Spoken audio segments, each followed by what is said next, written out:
All of the images from this video were made with this camera. This is my Olympus Pen EES. It was gifted to me by my friend Jeff. Jeff is a great guy. Not because he gave me a camera, he was a great guy before that, and presumably after. Jesus, Dave, look at how dirty that lens is. You're gonna show this to people? Okay, that's better. The Pen series is a half-frame camera that was designed to bring as much value as possible in affordability. For you resolution geeks, this camera produces the same frame size as motion picture 35mm film. As someone who enjoys fully manual cameras, this is my version of a point and shoot. Sometimes on mine, the shutter gets stuck and everything gets real wonky. Sometimes all of the settings are just perfect and it creates these amazing photographs. There's a delicate quality to the f2.8 lens. I've taken my pen on some pretty fun adventures, including trail runs. I made these images while on a trail run with Phil to Blackmore Peak. This is what these images look like merged digitally using an algorithm on a computer that I downloaded a program from the internet from. In 2019, I took my pen with me during the Bridger Ridge Run. The Ridge Run is a yearly trail running event in Bozeman that follows one of the proudest ridge lines you'll ever see.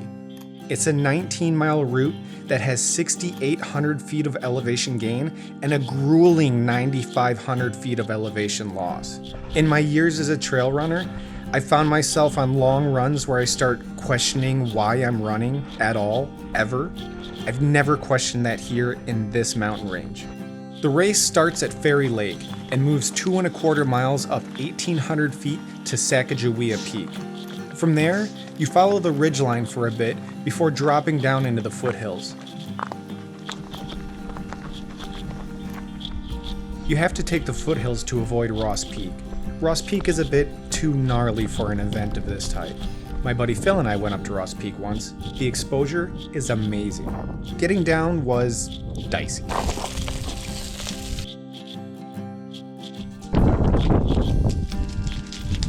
That's the right word. It was dicey.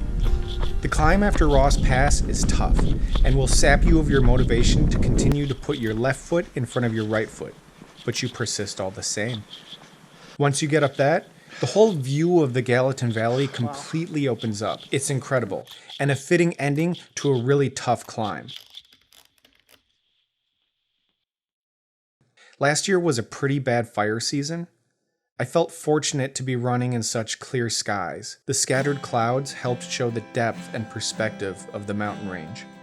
This next section is where you get to settle into a nice, mellow pace, just casually moving through the mountains. Everything about the choices you've made in your life still makes sense here, for now. Bridger Bowl marks the halfway point in the run.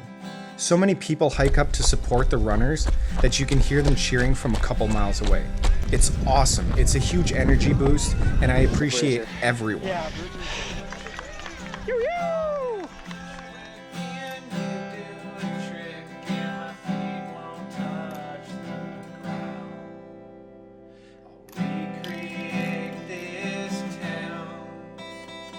That being said, leaving Bridger Bowl is where the true gravel-chewing grit of this run actually starts. All that energy fades and turns into a dopamine dump. The route slowly transitions from being lush and shaded to more and more barren and exposed. It seems to roll up and down forever. You're either climbing or descending. The views, like the elevation gain, are breathtaking.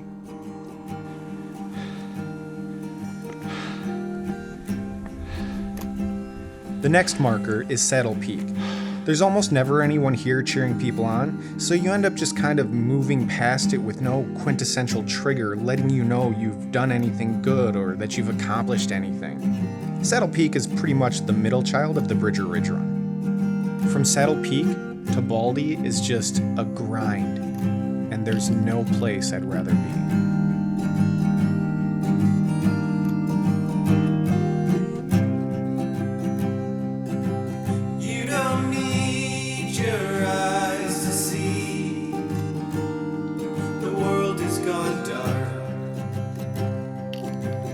If that is your only complaint, life its mark. Mother Nature always finds the balance. So rest your head and close your eyes, giving to sleep.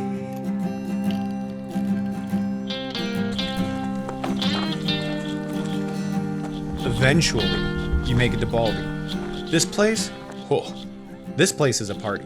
There's people dressed up. There's people who aren't running doing keg stands and encouraging people who are running to do keg stands. That guy's giving me a piece of bacon. Delicious. It's awesome. There's always a ton of choices of treats and drinks, and everyone is stoked. From Baldy to the end of the run makes up about half of the total elevation loss in the entire race. Sure, there's a beautiful flat meadow and an amazing technical section that is one of the most enjoyable places to run fast on the planet. And yeah, this year there was a woman playing bagpipes, but other than that, in the views, it's just all downhill.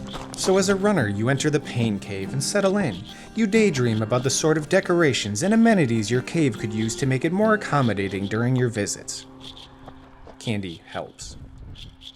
And then, after about 45 minutes, feels like 2 hours, of thigh burning downhill, the race ends at the M trailhead. You're back in society where there's taxes and housing market issues and everyone is told everyone is created equal. If you'd like to support the channel, subscribe and go to gettingnegative.com for prints of photographs you see on this channel and more.